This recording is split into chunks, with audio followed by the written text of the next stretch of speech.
This conference will now be recorded. अद्य सोमवासरः अथवा इन्दुवासरः चैत्रकृष्णप्रतिपदा दिनांक 23 अगस्त 2021 चरक दिनांक अध्याय 8 शुद्ध चिकित्सा शंखं चक्रं जलौकान् दधतमृतघटं चारुदोर्भिश्चतुर्भिः सूक्ष्मस्वच्छातिरित्यां श्रुतपरिविलसन् मौलिमं भोगनेत्रं कालाम्भोदोज्ज्वलाङ्गं कटितटविलसच्चारुपीताम्बराढ्यं वन्दे धन्वन्तरिं तं निखिलगदवनप्रौढदावाग्निलीलम् प्रौढदावाग्निलीलम् ब्रह्मणो हि समारब्धा मात्रेयाद्येषु पूरिताम् अस्मदाचार्यपर्यन्तां वन्दे गुरुपरम्पराम्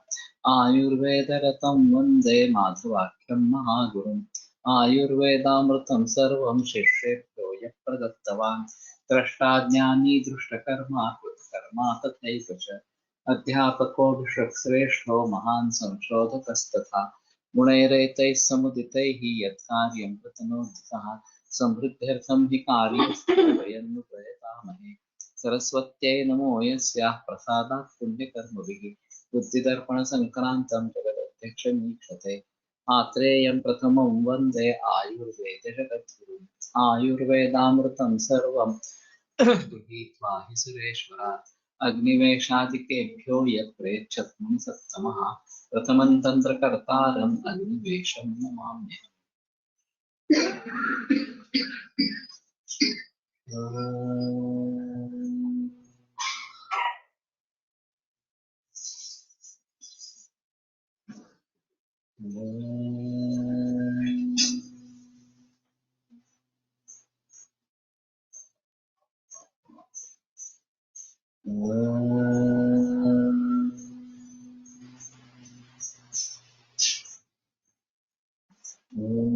शांति शांति शांति।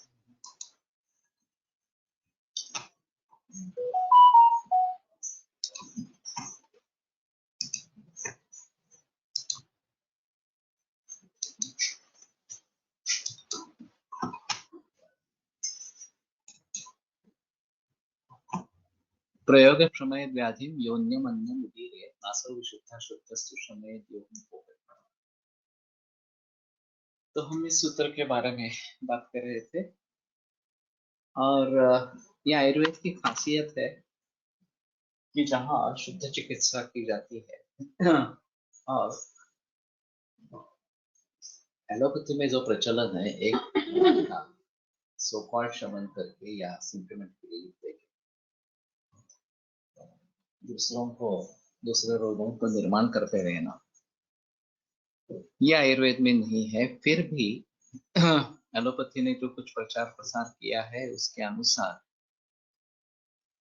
आयुर्वेद में काफी टॉक्सिसिटी है, मेटल्स का प्रयोग होता है वगैरह वगैरह। इस प्रकार से आयुर्वेद के कोस आ जाता है और ये मत बिगाड़ने के लिए ये अच्छा काम करता है आयुर्वेद के बारे में। लेकिन हमें सजग होकर इसका सामना करना पड़ेगा और ये बात बताते रहनी पड़ेगी कि आयुर्वेदिक चिकित्सा जो है भले उसमें विषयों का प्रयोग भी हो फिर भी वो सेफ है, सुरक्षित है। अभी पूरा जग एलोपैथी से दूर जा रहा है केवल उसी दृष्टि से कि ये सेफ नहीं है। तो सेफ नहीं है, कॉस्ट इफेक्टिव भी नहीं है और मूल तक जाकर रोग को दुरुस्त भी नहीं करती है। तो इन तीनों मुद्दों के आधार पर लोग एलोपैथी से दूर जा रहे हैं, लेकिन उनके लिए दूसरा कोई चारा भी नहीं है कि दूसरा करे तो भी क्या करे। मालूम ही नहीं है कुछ। इतनी बड़ी सिस्टम आयुर्वेद की एग्जिस्टिंग है ये किसी को पता ही नहीं है, भारत में भी पता नहीं है, तो विदेशों में पता होने का कोई संभव इस प्रकार का नहीं रहेगा। और उसमें फिर ऐसा रहता है कि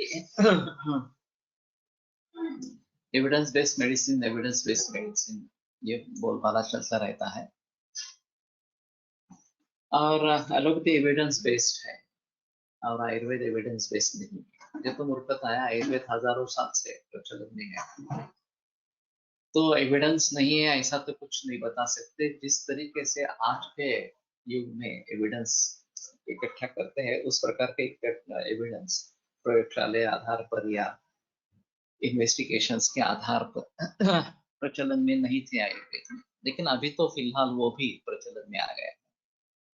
हम सभी वैद्य सभी मरीज का एलोपैथी का पूरा रिकॉर्ड भी साथ में रखते हैं, लेकिन इसके बावजूद भी ये बात चलती रहती है कि नहीं यार एविडेंस नहीं है, एविडेंस नहीं। उल्टा एलोपैथी में एविडेंस ऐसा है कि वो करने के बाद उसकी यशस्विता बहुत ही कम है। जैसे कि कैंसर में केमोथेरेपी की उपयुक्तता अमेरिका में 2.1% और ऑस्ट्रेलिया में 2.3% इतनी ही है। अगर ये एविडेंसेस हम लोगों के सामने लाएंगे तो उनका पर्दाफाश हो जाएगा और फिर वो कुछ बताने के लायक इस प्रकार के नहीं रहेंगे। लेकिन उसमें दूसरा बड़ा धोखा है कि जहाँ आयुर्वेद कुछ काम आ सकता है वहां ये ठीक है, लेकिन जहाँ अल्टरनेटिव कुछ भी नहीं है और इस सिस्टम से भी विश्वास उड़ गया, एलोपैथी के सिस्टम से भी विश्वास उड़ गया, तो बड़ी दिक्कत इस प्रकार की हो जाएगी। इसलिए सावधानी से इसके बारे में लोगों में जागरूकता लानी है। धीरे धीरे करके जब ऐसी स्थिति आती है कि केमो लेनी है लेकिन उसका कोई फायदा नहीं है, उससे नुकसान ज्यादा होगा फायदा कम होगा, तो ये बात मैं बताता हूँ। लेकिन सभी लोगों के लिए एलोपैथी बिल्कुल लेनी ही नहीं है ऐसा भी नहीं बताता हूँ इस प्रकार से। तो खास करके ब्रेस्ट कैंसर है, कहीं फैला नहीं हुआ है और काफी बड़ा हो गया है,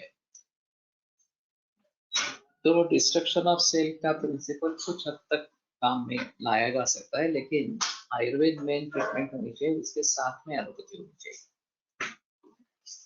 और केमो ये सर्जरी करके काफी हद तक कम हो जाएगा, निकल जाएगा और फिर से न होने के हिसाब से हमारे ट्रीटमेंट शुरू से ही चालू है। लेकिन ये होता नहीं है। बहुत सारा समझाने के बाद भी लोग हमें एलोपैथी लेनी ही है ऐसा ही बताते रहते हैं, क्योंकि वो एक इम्पैक्ट है 50-60 वर्षों का कि यही मेडिकल सिस्टम है और इसमें जो भी करना है वो करना ही है, चाहे उसके कितना भी नुकसान हो। फिर भी अगर वो नहीं लेंगे तो हमने साइंटिफिक सिस्टम को अपनाया नहीं। ये जो लोगों में भावना है उसको कैसे बदलेंगे, ये एक अहम मुद्दा इस पर। तो ठीक है, इन सभी बातों को ध्यान में रखते हुए, लेकिन ये जो सेफ नहीं है एलोपैथिक मेडिसिन, ये बताना बहुत जरूरी इस प्रकार का रहेगा। और सभी ड्रग्स के बहुत सारे साइड इफेक्ट्स हैं, फिर भी ये बताते रहते हैं कि हमने एविडेंसेस कलेक्ट किए हैं, हम खुले बोल रहे हैं कि इसके ये साइड इफेक्ट्स है इस प्रकार से, वैसे आयुर्वेद में नहीं होता और इसलिए तुम आयुर्वेद मत लो वगैरह वगैरह इस प्रकार से। तो इसमें सबसे अहम है कि अच्छे वैद्यों की संख्या अगर बढ़ती जाए तो लोग अपने आप आयुर्वेद की तरफ मुड़ेंगे, क्योंकि उनको कौन सा शास्त्र है, क्या है, उसके प्रिंसिपल्स क्या है, इसमें कुछ दिलचस्पी नहीं है, उनको सिर्फ राहत चाहिए और वो सिम्टोमेटिक राहत एलोपैथी से मिल जाती है, इसलिए एलोपैथी जगन्मान्य वैद्य इस प्रकार का हो गया। तो हमें भी उसके बारे में थोड़ा सोचना पड़ेगा कि हम सिम्टोमेटिक रिलीफ कैसे दे पाएंगे। और दूसरी चीज ऐसी है कि एलोपैथी के जो दुष्परिणाम है उसके बारे में लोगों को बताते रहेंगे, तो शायद कुछ बरसों के बाद इस परिस्थिति में सुधार आएगा, थोड़ा बदलाव आएगा और लोग सोच समझ कर आयुर्वेद की तरफ मुड़ेंगे। ये एक अहम मुद्दा इस प्रकार का है। एको है तो अनेकस्य तथैकस्यैक एव हि व्याधिरेकस्य चानेको बहुनां बहवो। तो एक रोग का एक कारण है, नहीं, एक रोग, एक हेतु अनेक रोगों को निर्माण करता है, तथैकस्यैक एव हि, और एक हेतु से एक ही रोग, व्याधिरेकस्य चानेको, एक रोग के अनेक कारण है, बहुनां बहुओ, और अनेक रोगों के अनेक कारण इस प्रकार। तो ये काफी टेढ़ा मामला है और इससे भली भांति जान देना ये काफी मुश्किल इस प्रकार का हो जाता है। ये हमारा एक बेस है स्कंद कोश के लिए, ये हेतु कोश के बारे में एक बेस बन जाता है। तो एक रोग से अनेक, एक कारण से अनेक रोग निर्माण हो सकते हैं। दही सेवन कर ले तो उससे विसर्प भी हो सकता है, कामला भी हो सकती है, और कुछ भी हो सकता है इस प्रकार से। तो ऐसे हालात में इस कारण से कौन सा रोग उत्पन्न होगा ये समझ लेना काफी मुश्किल इस प्रकार का हो जाता है। और एक कारण से एक ही रोग निर्माण होता है, ये भी है। मृतभक्षण है तो मृतभक्षण जन्य पांडु निर्माण हो जाए। तो एक तथैकस्यैक एव हि, एक रोग का कारण एक ही इस प्रकार का है। व्याधिरेकस्य चानेको, एक रोग के अनेक कारण इस प्रकार के हो सकते हैं, और बहुनां बहुओ, अनेक रोगों के अनेक कारण इस प्रकार के हो सकते हैं। तो परमिटेशंस कॉम्बिनेशंस काफी बड़ी होती है इसमें, और इसमें से सत्य ढूंढ लेना ये काफी मुश्किल इस प्रकार का हो जाता है। तो पहले तो एक ये चाहिए कि हेतु से आरंभ करके उससे कितने कार्य निर्माण होते हैं, हेतु कार्य कोश जो पहला वॉल्यूम है उसमें आता है। कोई भी कारण ले लो, पानी ले लो, दूध ले लो, दही ले लो, या आतप सेवन ले लो, कोई भी कारण ले लो। तो उस कारण के जरिए कौन कौन से कार्य निर्माण होते हैं, चाहे रोग रूपी कार्य हो, चाहे दोष वैषम्य रूपी कार्य हो, वो सभी आपके सामने आ जाता है। उसी प्रकार से एक रोग के कितने कारण हैं, ये कार्य है तो कोश जो दूसरा वॉल्यूम है उससे पता चल जाता है। तो ज्वर हो, रक्तपित्त हो, कास हो, अतिसार हो, जो भी रोग हो, उस रोग के जितने भी कारण हो सकते हैं वो सभी सामने आ जाते हैं, और कहीं भी हो तो भी सामने आ जाते हैं। जैसे मैंने फणसलकर जी का उदाहरण बताया था, मैं थर्ड ईयर में था, अर्श का रुग्ण था, बाह्य अर्श दिख रहा था, और स्वर्ण सूचक का प्रयोग सर ने किया, और महीने बाद मैंने देखा तो अर्श पूरा गायब हो गए। अब अर्श के लिए स्वर्ण सूचकर क्यों, ये मेरे ध्यान में तो नहीं आया। तो मैंने उनसे पूछा कि स्वर्ण सूचकर का प्रयोग क्यों किया, कुछ बोले नहीं। उन्होंने सत्र स्थान में 7वें अध्याय विषमुक्ताय दद्याच्च शुद्धाय और रोमहस्तथा सूक्ष्मताम्ररजक्तादि हृद विशोधन, इस प्रकार शुद्धैरुद्धि ततः शाणम हेमचूर्ण स्थितापे और गरे पेश विधि स्मृता, ये 3 सूत्रों में से लिखा। तो मेरे दिमाग में आया, पहले उसके पहले उन्होंने उत्तर स्थान का एक रेफरेंस दिखाया कि गर्भ विषय से अक्षर निर्माण होता है इस प्रकार से। अब कंप्यूटर के जरिए सभी रेफरेंसेस इकट्ठा हो जाते हैं, उसमें कोई संदेह नहीं, लेकिन उस जमाने में जब कंप्यूटर बिल्कुल ही प्रचलन में नहीं, तो बार बार ग्रंथ पढ़ने से ये उनको ज्ञात हो गया था कि गर्भ विषय अर्श का एक कारण इस प्रकार का है। तो बात ये है ये विरुद्धमपि चाहारम विद्या गर्भ विशोधो, विरुद्ध आहार भी गर्भ विषय जानना चाहिए।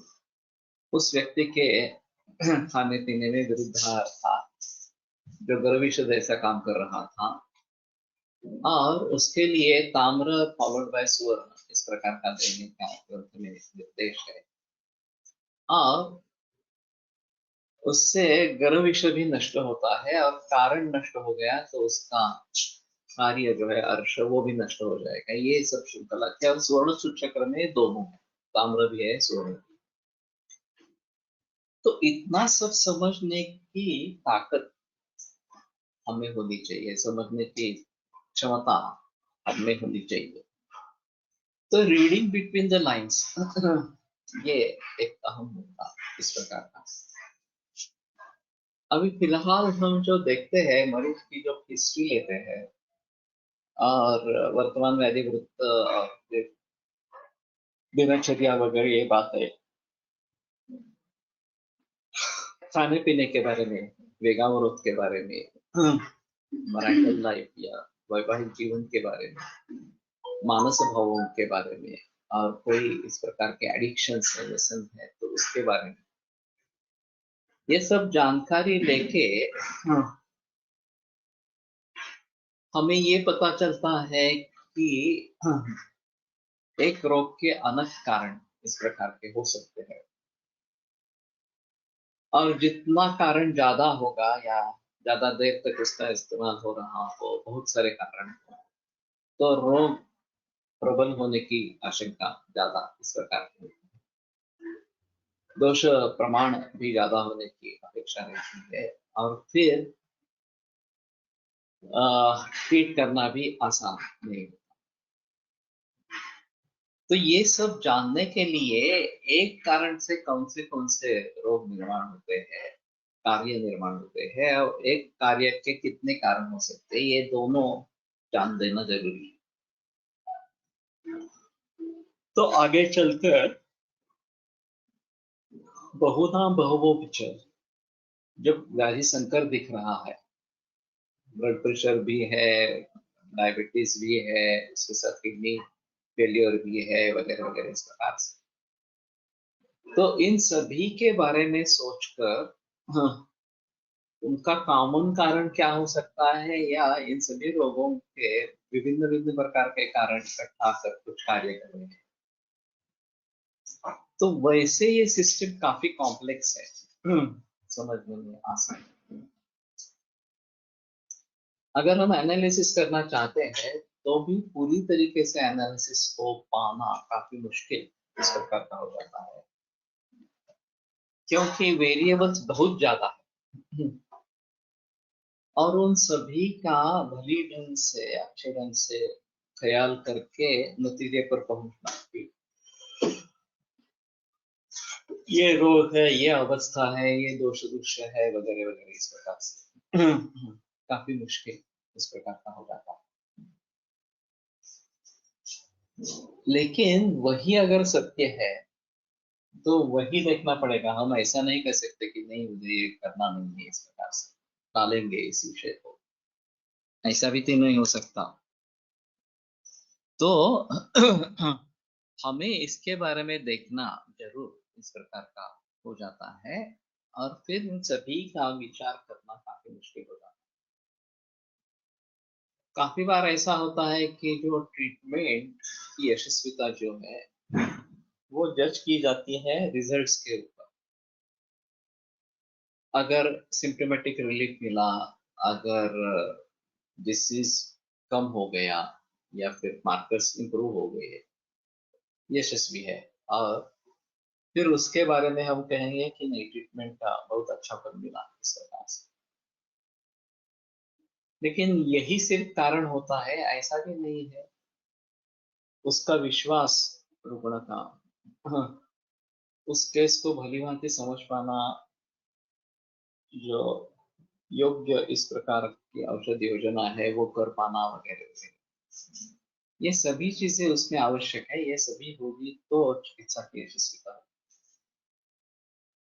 अगर यशस्विता नहीं हुई तो पहले से ही डिसीज नहीं था क्या, ये देखना बहुत जरूरी। जैसे मेरे पास कैंसर के बहुत सारे मरीज हैं, असाध्य अवस्था में भी आते हैं, तो उनमें रिजल्ट्स पाना यानी का मतलब क्या होगा? अगर बेटर क्वालिटी ऑफ लाइफ मिले, अगर आयु की बढ़ोतरी इस प्रकार की हो, जो 2 महीने में चल बसने वाला है, वो मरीज अगर 2-4 बरस जिंदा रहता है, अच्छी भांति जिंदा रहता है, तो भी ये हमारी यशस्विता है, ऐसा मान लेना चाहिए। लेकिन यशस्विता मापी जाती है केवल मरीज पूरी तरीके से एलोपैथी के पैरामीटर्स पर ठीक हुआ तो ही यशस्विता है, ऐसा मानते हैं। ये मूर्खता है वास्तव में। अभी WHO ने क्वालिटी ऑफ लाइफ QOL ये क्वेश्चनर बनाई है, और उसके आधार पर अगर क्वालिटी ऑफ लाइफ मिलती है तो भी अच्छा है, इस प्रकार से बताना आरंभ किया है। तो हमें उसके बारे में सोचना है कि पहले बिल्कुल मरीज लेटे रहता था, तब बस बैठने लगा, चलने लगा, खाना बिल्कुल ही नहीं जा रहा था, खाना जाने लगा, कुछ बोलने लगा, एक्सप्रेस करने लगा। तो ये सुधार है। और उसको किस तरीके से मापा जाए, तो ये विजुअल एनालॉग बताते हैं, स्केल देते हैं कि 1 से 10 अंक है, तो आप कितने अंक देंगे, कितना सुधार है? 6 है, 10, 8 है, 9 है, इस प्रकार से, ये 1-2 ही है, इस प्रकार से। तो ये सब्जेक्टिव पैरामीटर है, लेकिन उसको ऑब्जेक्टिव में परिवर्तित करते हैं। तो ये सिलसिला चालू रहना बहुत जरूरी इस प्रकार का होगा, और हमें इसके आधार पर पण मग प्रत्येकाला हे व्हिज्युअल अनुभव प्रत्येक रोगाप्रमाणे काहीतरी वेगवेगळे असतील ना, असतात. कसे बसवण्याचं पुढे वेळेला मुख्य पेन असतं, त्याच्यासाठी विजन अनालॉग घ्यायचा. नाही, असं कोणी काही प्रयत्न केला आहे का? काय केलंय? म्हणजे प्रत्येक रोगानुरूप देण्याचा फार संबंध नाही राहत, सिम्पटमॅटिकली रोखायचा.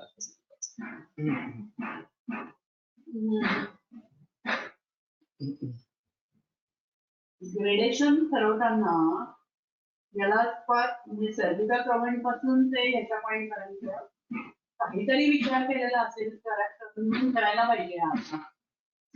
है ना, अभी एलोपैथी में सभी के लिए है, सभी सिम्टम्स को विजुअल एनालॉग में कन्वर्ट कर सकते हैं, और वो एलोपैथी का है ऐसा नहीं है, हम भी कर सकते हैं, उसमें क्या ज्यादा कुछ तकलीफ नहीं है. नाही, पण असं आपण काही करतच नाही कधी, कारण तसं असेल तरच आपल्याला फरक लक्षात येतील, नाही येणार नाही. ठीक है, करो. वास्तव में ऐसा है कि ऑब्जेक्टिव पैरामीटर्स में ये अहम मुद्दा इस प्रकार का रहेगा, केवल इन्वेस्टिगेशंस पर ही निर्भर रहना हमारे लिए अच्छा नहीं है, क्योंकि हमारी ट्रीटमेंट सिम्टोमेटिक रिलीफ नहीं दे रही, हम मूल रोग को दूर कर रहे हैं. हो, पण मग त्याचा मार्ग कसा येणार आपला? मूळ रोग दूर झालाय, लक्षण. पण लक्षण हे तात्कालिक असतं ना. ठीक है, पण that is an effect of the cause. रोग कारण है और लक्षण उसका कार्य है. तो अगर रोग खत्म होता है, म्हणजे आता आपल्या सीएच्या पेशंट मध्ये ठीक आहे, सीए देतो करून ऍक्च्युअली त्यांनी आता मार्कर टाकलेत आपल्याला, मार्कर कमी झाले, पण ऍलोपॅथी डेफिनेटली ते मान्य करत नाही का करते, हा एक क्वेश्चन आहे. तो ज्यादा महत्व नहीं देते, करते हैं. उसमें दोनों चीजें है कि क्लिनिकल पिक्चर कैसा है, एलोपैथी क्लिनिकल पिक्चर को देखती नहीं है, ये एक आम मुद्दा है. और बहुत सारे मरीजों में डॉक्टर्स चेक ही नहीं करते पेशेंट, क्लिनिकल एग्जामिनेशन ही नहीं होती है, सीधे इन्वेस्टिगेशंस के ऊपर ही पता चलते हैं कि ठीक है नहीं है, इस प्रकार से. तो उसमें से समाज को बाहर निकालना ये एक अहम मुद्दा इस प्रकार का रहेगा. आपण जसे विचारतो की किती टक्के बरे वाटत आहे, तसेच हे विज्युअल एनालॉग स्केल ग्रेडिंग असते, बराबर है. लेकिन उसको नोट करना, दिनांक इस दिनांक में मरीज आया था और इस लक्षण में इतना उपशम था, 60% था, इसमें 50% था, इसमें 80% था, वगैरह इस प्रकार से। ये विजुअल एनालॉग इस प्रकार का है। नाही, आणि पुन्हा प्रश्न असा येतो की मूळ सिम्पटम सोडून पेशंट वेगळेच सिम्पटम काहीतरी सांगायला लागले. तर त्याचं नोटिफिकेशन कसं करायचं, की ॲलोपॅथी कशी करते? तो मुझे मालूम नहीं है, लेकिन ये दोषों से रिलेटेड सिम्टम्स हो सकते हैं इसमें। हा, आपल्या दृष्टीने बरोबर आहे. तो दोषों, ये दोष, इस दोष का प्रकोप हो गया है, ये समझकर उसकी कुछ चिकित्सा करनी है, ये हमारे हिसाब में हम कर सकते हैं। तो इसको ध्यान में रखना है। इसमें आफत ये है, एलोपैथी तो कारणों को देखती नहीं है, क्योंकि ये 1-to-1 रिलेशनशिप है ही नहीं, इसलिए देखती नहीं। बहुत सारे कारण हो सकते हैं, किससे क्या निर्माण हुआ ये मालूम नहीं है, और फिर किसी एक कारण को लेकर आगे चलना है तो ये स्पष्ट रूप से निश्चित होना चाहिए कि यही कारण। तंबाकू के बारे में ऐसा ही हुआ। जब तंबाकू से कैंसर का रिलेशन एस्टेब्लिश कर रहे थे, तो जितने भी तंबाकू खाने वाले लोग हैं उन सभी को कैंसर नहीं होता, 90% में नहीं होता। तो इस तरीके से ये सिद्ध ही नहीं होता कि तंबाकू से कैंसर होता। लेकिन उस जमाने में 20-30 बरस पहले जितने कैंसर के मरीज थे उनमें से 90% तंबाकू एडिक्शन वाले। तो इसके आधार पर यह सिद्ध हो गया कि हाँ, तंबाकू कैंसर का कारण। अभी तो इतने सारे मरीज आ रहे हैं जिनमें तंबाकू सेवन का कोई संबंध ही नहीं है, फिर भी कैंसर है। तो अभी कैसे करेंगे, उनमें क्या कारण होगा? और बहुत बड़े बूढ़े लोग भी आते हैं 80 वर्ष के ऊपर, और एक भी कारण नहीं पाया जाता, ना कि तंबाकू है, ना कि जंक फूड फास्ट फूड है, ना कि साइकोलॉजिकल स्ट्रेस है वगैरह। या छोटे बच्चे आते हैं, 2-3 महीने के बालक भी आते हैं और उनमें एडवांस कैंसर दिखाई देता है। तो इन सभी के बारे में कैसे विचार करें? तो इसका मतलब ये है कि कुछ ना कुछ तो कॉमन कारण होगा जो सभी समाज के लिए कॉमन इस प्रकार का है। उस कारण को अगर हम ढूंढ नहीं पाएंगे और उसको पाने की कोशिश नहीं करेंगे, तब तक कैंसर पर काबू पाना मुश्किल है। आश्चर्य की बात है कि अमेरिका स्थित एक इंस्टीट्यूट में मिस फॉर्चून और फॉर्चून, ये 67% लोगों ने कैंसर का कारण माना है, हॉपकिंस इंस्टीट्यूट। आश्चर्य की बात है, इतने साइंटिफिक सिस्टम खुद को कहलाते हैं, मिस फॉर्चून ये कहां से आ जाएगा? और अगर है वो कारण, तो इतने सभी लोगों में मिसफॉर्चून ही कारण होगा। हमारे हिसाब में कई बड़े कारण होता है कुछ वैल्यू, लेकिन इतने बड़े पैमाने पर तो नहीं होता है वो कारण इस प्रकार। और फिर उसको रोकने के लिए क्या करें? तो सदाचार ही करना चाहिए, प्रज्ञापराध से मुक्ति होनी चाहिए। तो इस जन्म में नहीं तो अगले जन्म में भी कैंसर जैसे रोगों से मुक्ति हुई, कुष्ठ जैसे रोगों से मुक्ति होगी। तो कार्य कारण भाव ये एक अहम मुद्दा है किसी भी शास्त्र के लिए, और एलोपैथी ने क्या किया है इसके बारे में बहस करनी ही नहीं है, क्योंकि उसमें कुछ पता नहीं चलेगा इस प्रकार से। और केवल सिम्टम पर ध्यान दे दो, सिम्टोमेटिक रिलीफ दे दो, बस समाज खुश हो जाएगा और अपनी ट्रीटमेंट लेते रहेगा। अब आगे जो नौबत आती है कि सिम्टोमेटिक रिलीफ नहीं होता है, रोग बढ़ता रहता है, तो क्या करेंगे? तो ठीक है, वो हमारे लिए नहीं है। हमारी फार्मेसी से जितना काम हो सकता है उतना तो हम करवा लेंगे, बाकी छोड़ देंगे मरीज को। मरीज अपने आप कुछ रास्ता ढूंढेगा, किसी दूसरे पैथे में जाएगा, कुछ करेगा इस प्रकार से, हमें कोई लेना देना नहीं है उससे।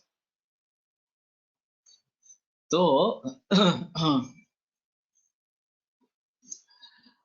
एक कारण से अनेक कार्य, एक कार्य के अनेक कारण, और फिर एक का एक और अनेकों का एक, वगैरह वगैरह, ये अनेकों के अनेक, ये जो परम्यूटेशंस कॉम्बिनेशंस है वो काफी है, और फिर उनको भली भांति समझ पाना और सही निकालना। अभी ये तो सिर्फ कारणों का पता चला किसी भी स्थिति, अब उससे क्या कार्य उत्पन्न हुए हैं, कौन सा रोग निर्माण हुआ है, किस अवस्था में है, दोष धातु बल वगैरह के बारे में विषय किस प्रकार का है, और इन दोनों को ध्यान में रखते हुए चिकित्सा किस प्रकार की होनी चाहिए, परहेज क्या होना है वगैरह, ये सभी बातें काफी मुश्किल है, महत्वपूर्ण है। तो अगर हम इसके बारे में सोचेंगे नहीं, अगर हम इसके बारे में कुछ प्रयास करेंगे नहीं, तो काफी मुश्किल इस प्रकार की होगी, और वही वैदिक सिस्टम जो है वो राज करेगी, जो मूल तक जाकर चिकित्सा करेगी। नहीं तो ये मूल तक नहीं पहुंचेंगे तो चिकित्सा भली भांति नहीं होगी। ज्वर ब्रह्म प्रलापाद्या दृश्यन्ते रूक्ष हेतुषा, वृक्ष के कारण ज्वर भ्रम प्रलाप ये दिखते हैं। वृक्षेण एकेन चाप्यक ज्वर एवं उपजाय, केवल वृक्षता से ज्वर भी उत्पन्न होता है। वैतव्य बहुभिश्च एको ज्वरो वृक्ष, तो वृक्षादि भी बहु भी हेतु भी एका ज्वर, वृक्ष वगैरह अनेक कारणों से एक सिर्फ ज्वर ही निर्माण होगा। वृक्षादि फिर ज्वराद्याश्च व्याधि संभव, और वृक्ष वगैरह ऐसे अनेक हेतुओं के जरिए विभिन्न प्रकार के रोग निर्माण होते रहते हैं। तो ये काफी मुश्किल है इस प्रकार से समझ पाना, इसलिए एनालिसिस करना काफी मुश्किल हो जाता है। इसलिए मैं मानता हूँ कि आर्टिफिशियल इंटेलिजेंस का प्रयोग करना चाहिए। कंप्यूटर आर्टिफिशियल इंटेलिजेंस दे सकता है हमें, और सभी भावों के बारे में सोचकर क्या क्या पॉसिबिलिटीज है ये हमें डायग्नोस्टिक सॉफ्टवेयर में पता चल जाएगा इस प्रकार से। और फिर इसमें क्या क्या दवाइयाँ प्रयोग में ला सकते हैं ये भी कंप्यूटर बताएगा, ट्रीटमेंट सॉफ्टवेयर। तो इन दोनों के आधार पर हम काफी अच्छा मार्गक्रमण कर सकते हैं, और ये आर्टिफिशियल इंटेलिजेंस का इस प्रकार से प्रयोग करना ये एक अहम मुद्दा इस प्रकार का। तो मेरा भी कहना है, अभी हमारे यहाँ बहुत सारे केसेस हैं, पुराने केसेस भी हैं। वैद्य नानल सर जी के पास ऐसे ही बहुत सारे केसेस थे, अभी मालूम नहीं उनका क्या हुआ। पोलिटर सर के पास भी बहुत सारे केसेस थे। अब इस रिकॉर्ड का क्या करें? जब ये 1962 में 5-6 डैम बर्स्ट हुआ, महापुर आया पुणे में, तो सभी रिकॉर्ड्स नानल सर के पास जो था वो बह गया, कुछ नहीं रहा उसमें से। लेकिन 62 से लेकर नानल सर ने करीबन 96 तक प्रैक्टिस की, तो ये भी काफी लंबा समय है, 34 बरस तक करीबन प्रैक्टिस की है, और हर मरीज के बारे में बहुत विस्तार से लिखा है।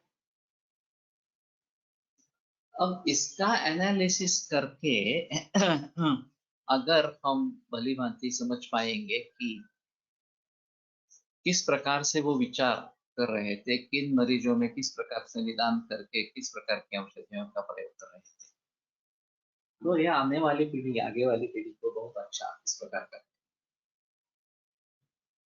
लेकिन उसके लिए हमने जो अभी तरीका बनाया है, सांस्कृतिक कोश के आधार पर ये जो ट्रीटमेंट सॉफ्टवेयर बन रहा है, उसमें केस भरते भरते बैकग्राउंड में सॉफ्टवेयर रन होता रहेगा, और जब तक हम केस पूरी करेंगे तब तक शायद यह हमें निदान दिखलाएगा और चिकित्सा के बारे में भी सुझाव देगा। तो अगर किसी भी वैद्य के पास इतने सारे केसेस हैं, तो उनको कंप्यूटराइज किया जाए। तो डायग्नोस्टिक ट्रीटमेंट सॉफ्टवेयर के जरिए हम आर्टिफिशियल इंटेलिजेंस लगा सकते हैं, एनालिसिस कर सकते हैं, और फिर आगे वाली जो पीढ़ी है वो उसको भली भांति सोच पाएगी इस प्रकार से। तो मैंने अभी ऐसा सोचा था कि ये फाइल्स रखना काफी मुश्किल है और दिन ब दिन पेशेंट बढ़ते ही जाएंगे, तो सभी का रिकॉर्ड रखना फिजिकल पेपर्स में ये काफी मुश्किल है। तो पावर ने कर दिया, पेपरलेस कर दिया है। जो भी केस लेनी है वो कंप्यूटर में ही लेने हैं, उसका एक सॉफ्टवेयर है, उसी में केस लेता है, ट्रीटमेंट लिखता है वगैरह। तो ये कभी ना कभी तो हो जाना चाहिए। तो अभी मैं सोच रहा हूँ कि जो जो नए नए केसेस आते हैं उनसे आरंभ करेंगे पहले, पुराने वाले केस को अभी हाथ नहीं लगाएंगे।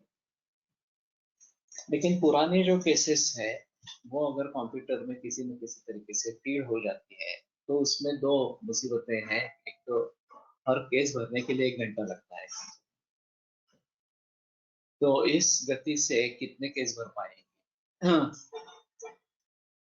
तो एक थोड़ा शॉर्टकट ऐसा रहेगा कि रिकॉर्ड पे हर केस का समझने के लिए उसका नाम, पता, ईमेल एड्रेस, फोन नंबर वगैरह ये लिख लेंगे, और सभी जो पेज पेपर है उसको पीडीएफ में कन्वर्ट करेंगे, फोटो निकालेंगे पीडीएफ में कन्वर्ट करेंगे इसके पास,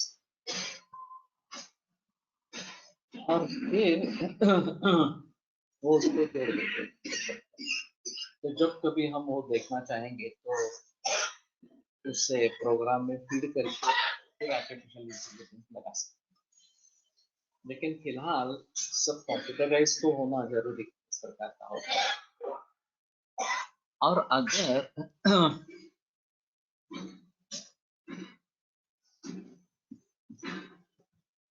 धान्य हवाबंद करून ठेवले तरी त्याला कीड लागू शकते, त्याचप्रमाणे शरीरात घडत असावे का? आपल्या शरीरात तुमचे जंतू असतातच, फक्त बाहेर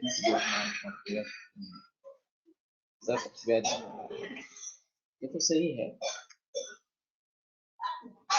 और प्रतिकार शक्ति के बारे में ज्यादा बोलवाना नहीं। अभी कोविड-19 के जरिए इसके बारे में काफी बहस होनी चाहिए पूरे समाज में, और अंतिमतः वही सत्य है कि वही हमें दोनों तरीके के रोगों से बचाएगा, संसर्गजन्य और असंसर्गजन्य, इस प्रकार से। एक मराठी विज्ञान परिषद का आर्टिकल मैंने सिर्फ टाइटल देखा है कि जंतु नकोतच का। तो हम केवल उन जंतुओं को मारना चाहते हैं जो हमारे लिए पीड़ाकारक है, हानिकारक है, रोग निर्माण करते हैं। लेकिन ऐसे बहुत सारे जंतु हैं, सूक्ष्म जीव है, जो हमारे लिए अच्छे हैं। तो जंतुओं को मारेंगे तो वो भी मर जाएंगे। एंटीबायोटिक का यही सिलसिला रहा कि बैक्टीरियल फ्लोरा है हमारे इंटेस्टाइन में, वो भी नष्ट हो जाता है, और फिर विटामिन बी कॉम्प्लेक्स वगैरह तैयार होना मुश्किल हो जाता है। तो एंटीबायोटिक के साथ में बी कॉम्प्लेक्स लेनी है, इस प्रकार से बताते हैं। तो हमें स्पष्ट रूप से जंतुओं का मारना यही ट्रीटमेंट है, ये तो छोड़ देनी चाहिए। हमारी प्रतिकार शक्ति को बढ़ाना यही सबसे अहम चिकित्सा है। जय व जय दोषा हे सूत्र महत्वाचे वाटते। सही है, जय व जय दोषम। शुद्ध की अवस्था में ही रोग को जीत लो, वहां वो थोड़ा आसान होता है जीतना। एक बार वो दृढ़मूल इस प्रकार का हो गया जो जीवित का नाश कर देता है, पीड़ा देता है इस प्रकार से। तो इसलिए शुरू से ही हम मूल तक जाने की कोशिश करेंगे, और इसके लिए एक हेतु कार्य रिलेशनशिप जो है, संबंध है, वो भली भांति जानना चाहिए। हेतु कोश का महत्व इसलिए है कि आयुर्वेद में जितने भी हेतु कार्य संबंध है वो सभी हेतु कोश के जरिए सामने आता है। केवल रोग के ही नहीं, बाकी भावों के भी जो भी कार्यकारण भाव है वो सामने आ जाता है। अब मर्माघात में असुर क्षय क्रिय इस प्रकार का है, तो प्रोफेसर सर कहा करते थे कि ये कारण बताया है कि रक्त क्षय होकर आदमी की मौत होती है। तो अगर आप रक्त क्षय को टाल सकते किसी भी तरीके से, रक्तस्राव को रोककर भी या ऊपर से रक्त देकर भी, लेकिन रक्त का क्षय नहीं हुआ, तो बचा सकते हैं। क्योंकि ये कंडीशनल है कि अगर रक्तस्राव ज्यादा होता है तो उससे मृत्यु होती है। तो रक्तस्राव को अगर रोक पाएंगे या आपूर्ति कर पाएंगे तो मौत टल सकती है इस प्रकार से। BRCA1 BRCA2 पॉझिटिव्ह असतील तरी त्यांना कॅन्सर होईलच असे नाही। इसीलिए केवल एक कारण आनुवंशिकता है, इसी कारण के आधार पर कैंसर होगा ही ऐसा नहीं बता सकेंगे। और बहुत वर्षों से तंबाकू खा रहा है, सिगरेट फूंक रहा है तो कैंसर होगा ही ऐसा भी नहीं बता सकते। पण मग त्याला कार्डिओव्हास्क्युलर होईल, इतर काही वेळ असं तरी खूप काय नहीं है, जाता जाता नहीं होता। व्यभिचारी हेतु इस प्रकार के हो सकते हैं त्यांना समजा जो हाँ रोग निर्माण नहीं करेंगे, लेकिन फिर भी रोग के या स्वास्थ्य के हेतु है, उसमें संदेह नहीं, ये हित है ऐसा बिल्कुल नहीं। तो इसलिए ये बहस करना पण काफी मग मुश्किल पूर्वकर्मानुसार आलेले व्याधी होणार असं असं केलेलं आहे। इथे कर्म किंचित क्वचित काले विपाके नियतम महत्व इस प्रकार की जो बात होती है, किंचित तो अकाल नियतम प्रत्यय प्रतिबोधित, अकाल नियत होता है और रोग होने पर पता चलता है अरे इस प्रकार का भी कारण था इस व्यक्ति में जो अभी उभर आया इस प्रकार से।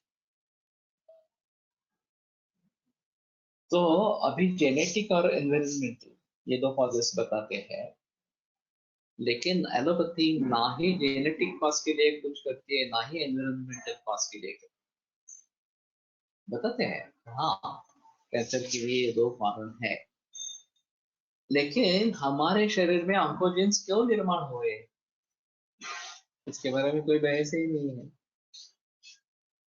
हाइब्रिडाइजेशन और शुक्र का नाश करना, अगली जो फसल आएगी वो निर्बीज हो जाएगी, ये जो एलोपैथी में किया गया ये मूल कारण है, तो उसके बारे में कोई बहस नहीं है। प्रदूषण इतना बढ़ रहा है उसके बारे में कोई बहस, अर्बनाइजेशन हो रहा है, पोल्यूशन बढ़ रहा है इस प्रकार से। तो अगर उनको कहना है कैंसर के बारे में तो लोगों को बताना पड़ेगा कि नहीं नहीं इतने सब कारण हो सकते हैं, आप किस किस चीज को टाल सकते हैं वो तो करो, और कम से कम आहार के बारे में तो सजग हो जाओ। इस प्रकार का हाइब्रिडाइज केमिकल पेस्टिसाइड्स फर्टिलाइजर्स युक्त खाना नहीं है, ये तो कम से कम करो, आरंभ करो। प्रदूषण रोकने के लिए क्या क्या कर सकते हो वो करो, अपने आप तक प्रयास शुरू करो इसमें पास। तो ये अगर एलोपैथी बताती तो शायद समाज के मत में परिवर्तन आता, लेकिन उनको तो ये करना ही नहीं है, रोग को बढ़ते देते रहना चाहिए ताकि ज्यादा से ज्यादा लोग बीमार हो जाएंगे और वो फिर एलोपैथी की दवाइयों के चपेट में आ जाएंगे। कंपनियों का कारोबार अच्छी तरीके से चलता रहेगा, उनको मुनाफा होता रहेगा, लोगों का क्या होना है उसका कुछ संबंध नहीं है।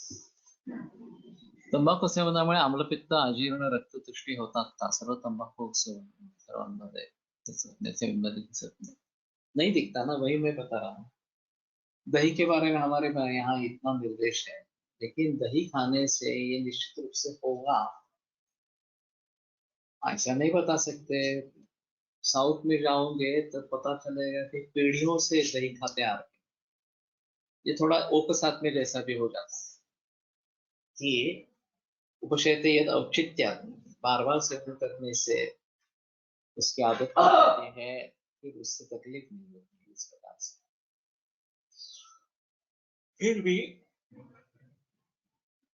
वो अहित है इसके बारे में संदेह है, तो निश्चित रूप से अहित है और अहित का त्याग ही करना चाहिए, इसके बारे में संदेह। समीक्षा में थोडंसं काळजी घ्यायला पाहिजे होतं. म्हणजे पण नाही की जरी पावसाळा सुद्धा टाळायला बघतो किंवा जे त्यांनी दिलेले आहेत त्याही वेळेला टाळायला बघतो, तर ते तसं नाही, कारण मग सातत्याचा प्रश्न येणारच. है ना,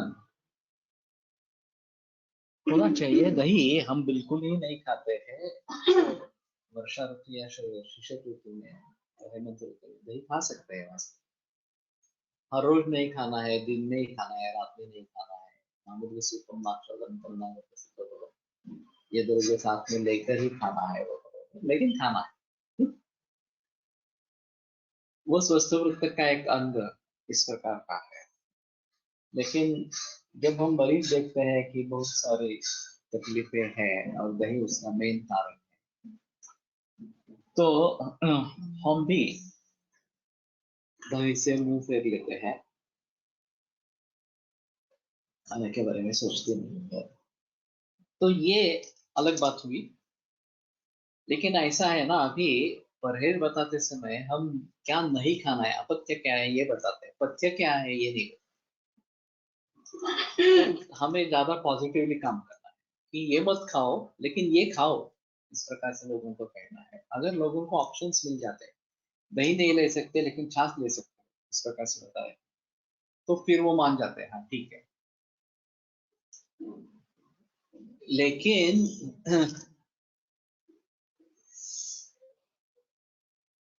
पित्त दाबण्यासाठी तंबाखू सुरू करतात, ग्रामीण भागात प्रचलन आहे।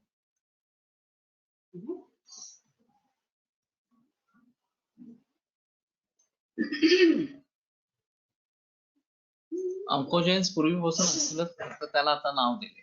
प्रज्ञापराधी त्रिविध हेतूंमध्ये सर्व तुमचा समावेश होतो असं वाटतं। इतनी बड़े पैमाने पर ऑन्कोजेन्स नहीं थे जो अभी पिछले 40-50 वर्षों में उभर आए, और ये केवल ये हाइब्रिडाइजेशन नतीजा है।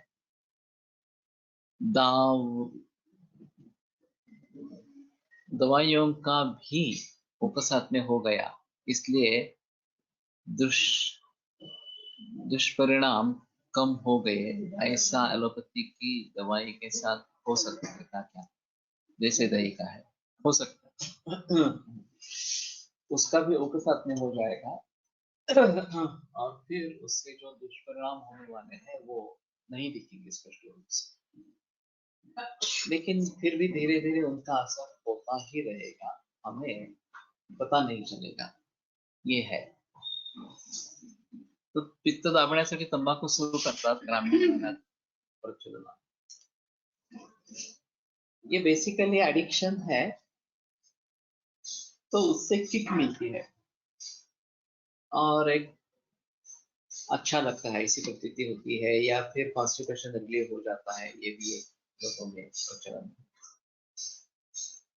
और मुफ्त मिल रही है, कोई दूसरा खिला रहा है, ये भी कारण हो सकता है।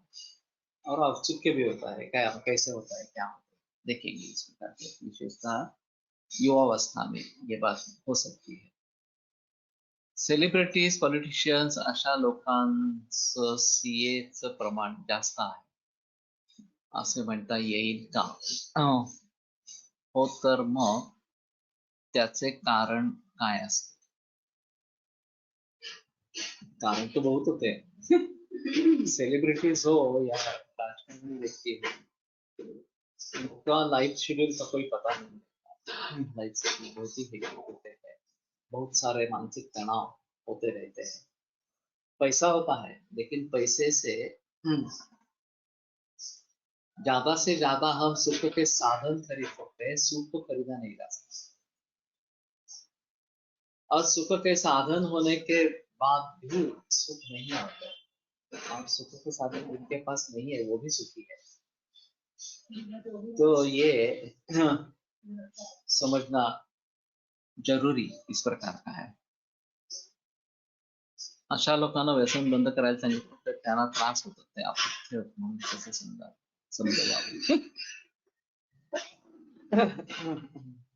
ऐसा है उसमें कि जब व्यक्ति खुद को बदलने के लिए तैयार होगी तभी बदले।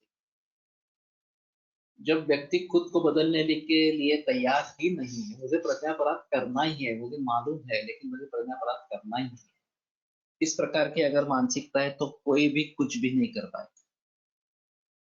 अगर मुझे पता है कि ये मेरा कारण है और मुझे ये टालना है, मुझे ठीक होना है, मुझे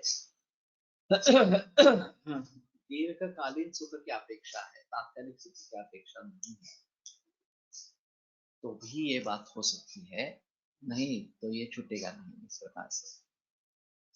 अब उसको कंड्यूसिव कैसे बनाइए, ये अहम मुद्दा है। जो व्यक्ति पथ्य पालन के लिए तैयार ही नहीं है, उसको पथ्य पालन का महत्व कैसे समझाइए, ये बड़ी मुश्किल बात होती है। और वो अगर नहीं कर पाएंगे तो वो वैसे ही रहेगी, व्यक्ति वैसी ही रहेगी, उसको तकलीफ होती ही रहेगी, कोई उसको निकाल नहीं सकेगा वहां उसमें से। तो ये एक बात होती है विनाशकाले विपरीत बुद्धि ही, इस प्रकार से, या अपने कर्मों के अनुसार बुद्धि होती रहती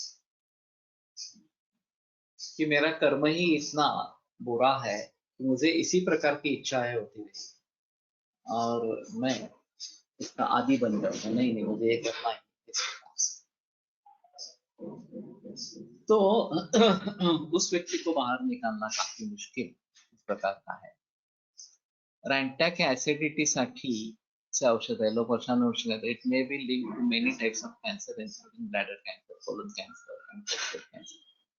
मग ह्याविषयी लोकांना अजून माहिती नाही त्याविषयी काय, ये रेफरेंसेस ढूंढ कर लोगों के सामने रखो और उनको समझने दो। वैसे हाइपरटेंशन के जरिए जब किडनी फेलियर होता है तो उसमें हाइपरटेंशन की दवा ही किडनी फेलियर के लिए काम करती है, कारण मिल जाए, लेकिन ये किसी को मालूम ही नहीं है। Kalpa's like Mahakalyana can mold people to be used, to be ready for de-addiction. They can feel that urge to get rid of. ये अभी रसिक ने काफी प्रचलन में लाया है, मैं भी करता हूँ, लेकिन फिर भी द्रव्यों के आधार से मानसिकता बदलना, ये इसमें अहम होता है। इस प्रकार एक तरीका मानसोज्ञान विज्ञान धैर्य स्मृति समाधि, इस प्रकार ज्ञान और विज्ञान हम देते हैं, ये अच्छा नहीं है, तुम्हें छोड़ना ही है, प्रत्यापराध नहीं करना। अगर वो व्यक्ति मान जाती है तो ठीक है, अगर मानती नहीं है तो द्रव्यों के जरिए उसमें उसके बद में परिवर्तन ला सकते हैं, ये एक अहम होता है, इस प्रकार का होता है। और महाकल्याण का गुरुत्व से इस प्रकार का होता है, रसिक का अनुभव ले रहा है, आने जाने है इस प्रकार से। और फिर वो अगर मानते हैं कि नहीं मुझे बदलना है इस प्रकार से, तो शायद बात वो पीछे जो आत्मान है वो मन्येत कर्तारं सुख दुःखतो यो तस्मात् श्रेयस्कर मार्गं प्रतिगच्छेत तस्य ते सूत्र आया था। अगर हम दोषी ठहराते नहीं है अपने आप, अगर हम मानते हैं कि मेरी कुछ भूल है ही नहीं, इसमें तो ये होना ही है, मुझे इस प्रकार की चीजें बहुत पसंद है, मैं खाता ही रहूंगा, मैं नहीं टाल सकूंगा ये इस प्रकार से, तो बात बनेगी ही नहीं, उसको भुगतना ही पड़ेगा। और कितने कारण है, मानसिक बल कैसा है, शारीरिक बल कैसा है, अग्नि बल कैसा है, इसके आधार पर ये कितने दिन होगा, कैसे होगा वगैरह वगैरह सब पता चला है। बायोप्सी केल्यानंतर कैंसर जास्त वाढतं का, ये तो बहुत सारे मरीजों में दिखाई देता है, और एलोपैथी के डॉक्टर्स भी कुछ मानते हैं इसके बारे में, बायोप्सी से कैंसर बढ़ता है, एफएनएसी से भी बढ़ता है। लेकिन एलोपैथी में ऐसा है, जब तक बायोप्सी नहीं करेंगे तब तक सेल टाइप का पता नहीं चलेगा, और सेल टाइप का पता नहीं चलेगा तो केमोथेरेपी कौन सा देना है ये नहीं बता। कल ही फोन आया था, 84 उम्र का मरीज है, मालूम नहीं किस प्रकार का कैंसर है। एफएनसी करवाई, अब फिर कैंसर स्पष्ट हुआ। अब बता रहे हैं कि अब इसमें कैंसर है, अभी कुछ नहीं कर सकते हैं क्योंकि chemo radiation surgery out of question है। तो बात क्यों की ना, एफएनसी क्यों की?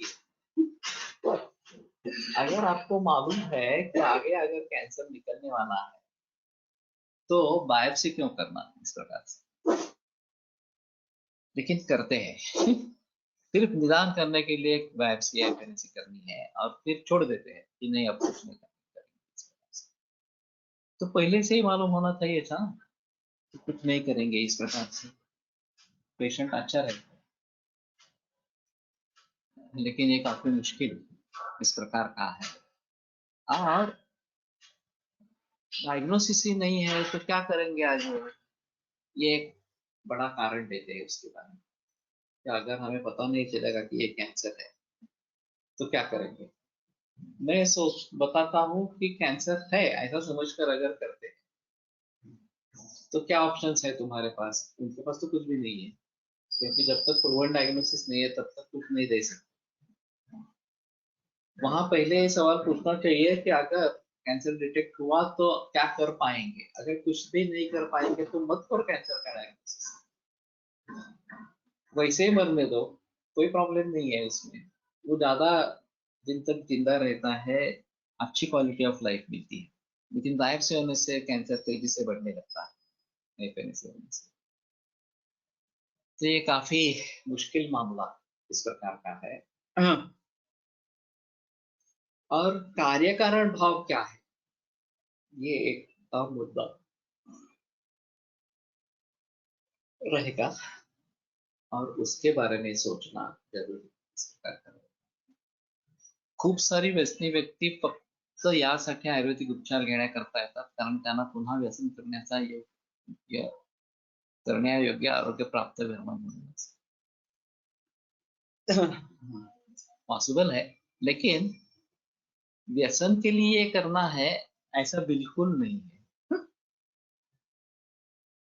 ये कायाकल्प ये किताब है बीके पाद्यपुत्र की, वो तो चल बसे कादम्बरी है, आयुर्वेद के सिद्धांतों पर आधारित और काफी प्रचलन उसका हुआ।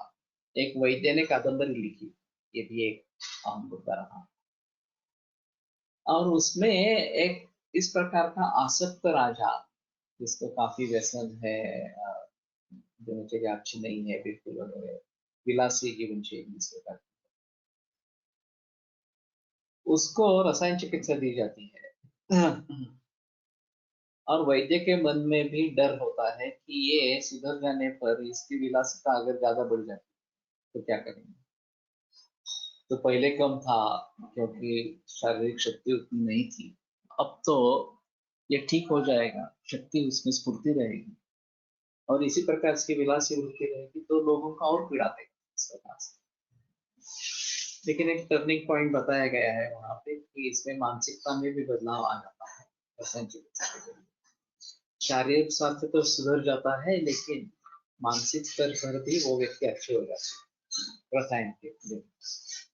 ऐसा इस कथा है आपके, वास्तव में क्या होगा ये अलग इस प्रकार का और इस प्रकार की बात नहीं। तो इसको समझ लेना है पहली बात की, और आगे क्या करना है इसके बारे में सोचना। ठीक है,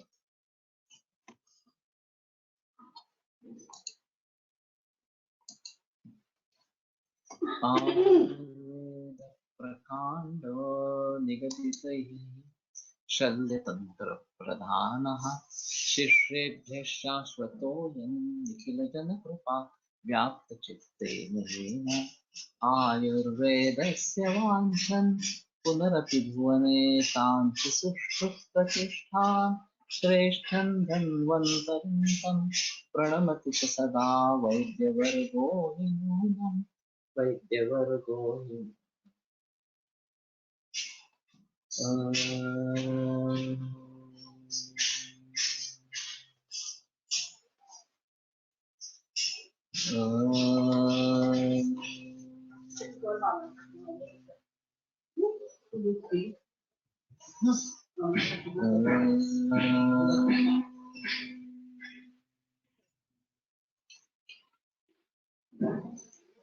ओम शांती शांती शांती.